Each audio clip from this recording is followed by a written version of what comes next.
Hello दोस्तों, मेरा नाम है सत्यवीर सिंह और मैं आपका रेडियंस डिफेंस एकेडमी चैनल पे स्वागत करता हूं। जैसा कि आप लोग देख रहे हैं, यहाँ पे एक बहुत ही अच्छा सुनहरा मौका आप लोगों के लिए आया है। आपको आपकी उसमें आईसीजी के लिए आपके लिए एप्लीकेशंस आए हैं। आईसीजी में 3 वैकेंसीज आई हैं, जिसमें नाविक डोमेस्टिक ब्रांच, नाविक जनरल ड्यूटी और यांत्रिक के लिए 3 पोस्ट के लिए आपके लिए एप्लीकेशन मांगा गया है।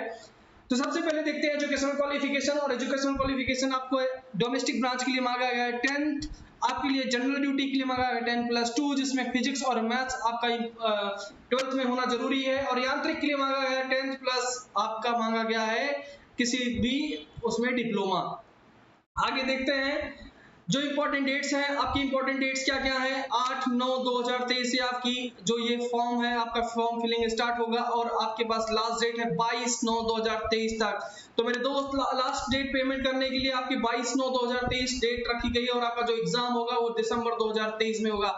तो अगर मोटा मोटा लगा के चले तो आपके पास 3 महीने हैं और 3 महीने में आपकी अच्छी तैयारी हो सकती है। इसी तरीके से आपका एप्लीकेशन फीस जो है, आप देखा जाता है कि जनरल, ओबीसी और ईडब्ल्यूएस के लिए 300 रुपए है और एससी एसटी के लिए फीस कुछ भी नहीं है, एग्जम्प्टेड है। पेमेंट जो करेंगे आप डेबिट कार्ड, क्रेडिट कार्ड या नेट बैंकिंग से या ई चालान से कर सकते हैं। जो वैकेंसी ब्रेकअप्स हैं, जो वैकेंसी डिटेल्स हैं यहाँ पे लिखी हुई हैं। जनरल ड्यूटी की बहुत सारी वैकेंसी आई है।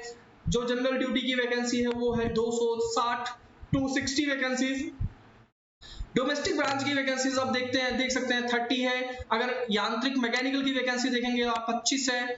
यांत्रिक इलेक्ट्रिकल की वैकेंसी 20 है और यांत्रिक इलेक्ट्रॉनिक्स की वैकेंसी 15 है। तो ये वैकेंसी टेंटेटिव है, जो कि घट या बढ़ सकती हैं, ये उनके हाथ में, आईसीजी के हाथ में है। तो ये, और आगे देखते हैं हम एग्जाम एजुकेशनल क्वालिफिकेशन, जो कि हम देख चुके हैं 10+2 चाहिए, इंटरमीडिएट के साथ फिजिक्स और मैथ्स चाहिए जनरल ड्यूटी के लिए। और डीबी के लिए, डोमेस्टिक ब्रांच के लिए आपका 10th हाई स्कूल होना चाहिए, किसी भी बोर्ड से किसी भी सब्जेक्ट में। यांत्रिक जो होना चाहिए आपका क्लास 10th होना चाहिए, 12th पास होना चाहिए और आपका एक डिप्लोमा होना चाहिए आपके साथ। अगर एज लिमिट की बात करें तो जो मिनिमम एज है आपका 18 साल और मैक्सिमम एज आप 22 साल तक हो सकते हैं।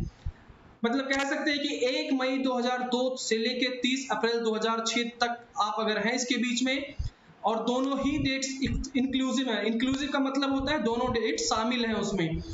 तो अगर इस तारीख को या इन दोनों की तारीखों के बीच में अगर आपका जन्म है, आपका डेट ऑफ बर्थ है, तो आप इस फॉर्म के लिए एलिजिबल है। तो एक बहुत अच्छी बात है कि उन्होंने डेट्स दे रखी हैं।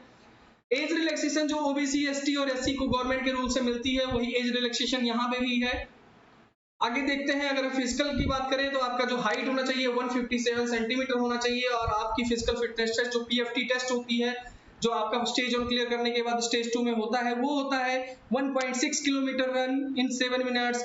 आपका स्क्वाट्स अप मतलब उठक बैठक होती है 20 और पुशअप्स होता है आपका 10। आगे देखते हैं इसमें एग्जाम का कैसा पैटर्न है, क्या क्या होना है। तो एग्जाम पैटर्न के लिए नाविक को आपका सेक्शन 1 देना है। नाविक डीबी के लिए आप अगर अप्लाई कर रहे हैं तो आपको सेक्शन 1 ही देना है। आप जीडी के लिए अप्लाई कर रहे हैं तो आपको सेक्शन 1 और सेक्शन 2 देना है। आप यांत्रिक के लिए अप्लाई कर रहे हैं सेक्शन 1 और सेक्शन 3 देना पड़ेगा। यांत्रिक इलेक्ट्रॉनिक्स के लिए आप अप्लाई कर रहे हैं तो 1 और 4 देना पड़ेगा। मैकेनिकल के लिए कर रहे हैं तो 1 और 5 देना पड़ेगा। और आपको ये भी ध्यान रखना पड़ेगा कि आप दोनों सेक्शंस के लिए एक पासिंग मार्क्स अलॉट किया गया है। जैसे कि सेक्शन 1 में पास करने के लिए 30 नंबर चाहिए और सेक्शन 2 पास करने के लिए जैसे इसमें मान लीजिए 20 नंबर 20 नंबर 20 नंबर और 20 नंबर का मार्क्स चाहिए फॉर यूआर, डीडब्ल्यूएस एंड ओबीसी के लिए, और 17 नंबर चाहिए एससी एसटी के लिए सब में। तो कह सकते हैं कि अगर आप नाविक, जीडी और यांत्रिक इलेक्ट्रिकल, यांत्रिक इलेक्ट्रॉनिक्स एंड यांत्रिक मैकेनिकल के लिए आप क्वालिफाई करना चाहते हैं तो आपको 50 नंबर लाना जरूरी है। और अगर आप एससी एसटी कैटेगरी है तो आपको 44 नंबर ही चाहिए। और यांत्रिक डीबी में, नाविक डीबी में आपको 30 नंबर चाहिए यूआर, ईडब्ल्यूएस एंड ओबीसी में, और 27 नंबर चाहिए आपको एससी एसटी में। तो यहाँ पे आपका पूरा पैटर्न ओपन हो गया है, सब सेक्शंस में सिलेबस ओपन हो गया है, जिसको सिलेबस बोल सकते हैं। ये हमारा पूरा सिलेबस है। जो हमारा सिलेबस है एग्जाम का, ये आपके सामने है। सेक्शन 1 में आपका जो 60 नंबर का होगा, 45 मिनट टाइम होगा और 60 क्वेश्चंस होंगे। इसमें 20 क्वेश्चंस मैथ के हैं, 10 क्वेश्चन साइंस के हैं, 15 क्वेश्चन इंग्लिश के हैं, 10 क्वेश्चन रीजनिंग के हैं और 5 क्वेश्चन जीके के हैं। मैंने बता दिया पासिंग मार्क्स कितना है इसके लिए, 20 number UR, EWS and OBC, 27 number SC ST. Syllabus आपका 10th लेवल का होगा। ऐसे ही सेक्शन 2 की अगर बात करें तो इसमें मैथ आएगा 25 क्वेश्चन फिजिक्स का आएगा और मार्क्स होंगे टोटल 50 एंड टाइम होगा आपके पास 30 मिनट एंड टोटल क्वेश्चन होंगे आपके 50। अगर हम बात करें सेक्शन 3 की, तो इसमें इलेक्ट्रिकल इंजीनियरिंग पूछा जाएगा जो कि 50 नंबर का होगा। इसके लिए मैंने बता रखा है कि कितना इसका पासिंग मार्क्स होगा। इलेक्ट्रॉनिक्स इंजीनियरिंग पूछा जाएगा 50 नंबर का, और सेक्शन 4-5 में मैकेनिकल इंजीनियरिंग पूछा जाएगा। तो इसी तरीके से अगर हम बात करें स्टेज 2 में क्या होने वाला है, तो आपका स्टेज 2 में सबसे पहले अगर आप स्टेज 1 को क्लियर करते हैं सारे, उसमें मेरिट लिस्ट में आपका नाम आता है, तो आपको सबसे पहले वहां पे जाकर एडेप्टेबिलिटी टेस्ट देना पड़ेगा, असेसमेंट एडेप्टेबिलिटी टेस्ट, जो कि OMR पे लिया जाएगा। अगर आप इसमें क्वालिफाई करते हैं तो आपको 1 घंटे में रिजल्ट बता दिया जाएगा।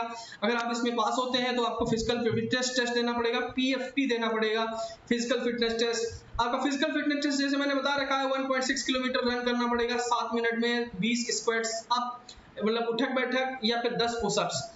तो ये रहा पूरा डिटेल्स। बहुत ही अच्छा सुनहरा मौका है दोस्तों, फॉर्म भरिए, अप्लाई कीजिए और तैयारी कीजिए, और हमारे चैनल के साथ जुड़िए। हम इसकी तैयारी पूरी तरीके से कराएंगे। इसी के साथ जय हिंद, जय भारत।